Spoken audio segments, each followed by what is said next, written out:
ফের বাংলার জন্য আরও এক বড় সুখবর। কর্মসংস্থান হবে 50,000 মানুষের। এক ধাক্কায় 35,000 কোটি টাকার মেগা বিনিয়োগের ঘোষণা হলো পশ্চিমবঙ্গে। ইস্পাত, বিদ্যুৎ এবং খনি শিল্পে বিশাল প্রকল্প নিয়ে আসছে রশ্মি গ্রুপ। কোন কোন জেলায় হবে এই বিনিয়োগ, কত মানুষের কর্মসংস্থান হতে পারে জানুন। পশ্চিমবঙ্গে আমূলের 650 কোটি টাকার বিনিয়োগের খবরের রেশ কাটতে না কাটতে এবার আরও বড় ঘোষণা করল দেশের অন্যতম শিল্প গোষ্ঠী রশ্মি গ্রুপ। কোম্পানির তরফে জানানো হয়েছে পশ্চিমবঙ্গে মোট 35,000 কোটি টাকা নতুন বিনিয়োগ করা হবে। হ্যাঁ, ঠিকই শুনছেন, একসঙ্গে 35,000 কোটি টাকা, যা সাম্প্রতিক সময়ের অন্যতম বৃহত্তম শিল্প বিনিয়োগ হিসেবে বিবেচিত হচ্ছে। রিপোর্ট অনুযায়ী এই বিনিয়োগের মধ্যে 30,000 কোটির বেশি টাকা খরচ করা হবে ইস্পাত উৎপাদন ক্ষমতা বাড়ানোর জন্য। কোম্পানির লক্ষ্য বছরে অতিরিক্ত 70 লক্ষ টন ইস্পাত উৎপাদনের সক্ষমতা তৈরি করা। অন্যদিকে আরও 5,000 কোটি টাকা ব্যয় করা হবে খনি প্রকল্পে, বিশেষ করে বীরভূম এবং পশ্চিম বর্ধমানে অধিগ্রহণ করা 3টি কয়লা খনি চালু করার জন্য এই অর্থ বিনিয়োগ করা হবে।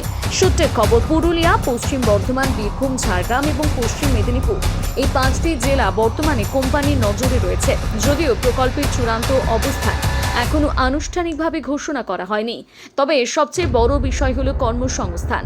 রশ্মি গ্রুপের দাবি, শুধুমাত্র ইস্পাত উৎপাদন সম্প্রসারণের মাধ্যমে প্রায় 35,000 প্রত্যক্ষ পরোক্ষ কর্মসংস্থান তৈরি হতে পারে।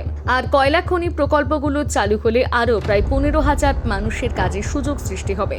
অর্থাৎ সব মিলিয়ে প্রায় 50,000 কর্মসংস্থানের সম্ভাবনা তৈরি হতে পারে। উল্লেখযোগ্য বিষয় হলো, এর আগে রশ্মি গ্রুপ পুরুলিয়ায় 10,000 কোটি টাকার একটি সমন্বিত ইস্পাত কারখানা ও 400 মেগাওয়াট বিদ্যুৎ প্রকল্পের পরিকল্পনা ঘোষণা করেছিল। সেই প্রকল্পের জন্য প্রায় 938 একর জমি বরাদ্দ হয়েছিল। তবে নতুন 35,000 কোটি টাকার বিনিয়োগের সঙ্গে সেই প্রকল্প যুক্ত আছে কিনা তা এখনো স্পষ্ট নয়।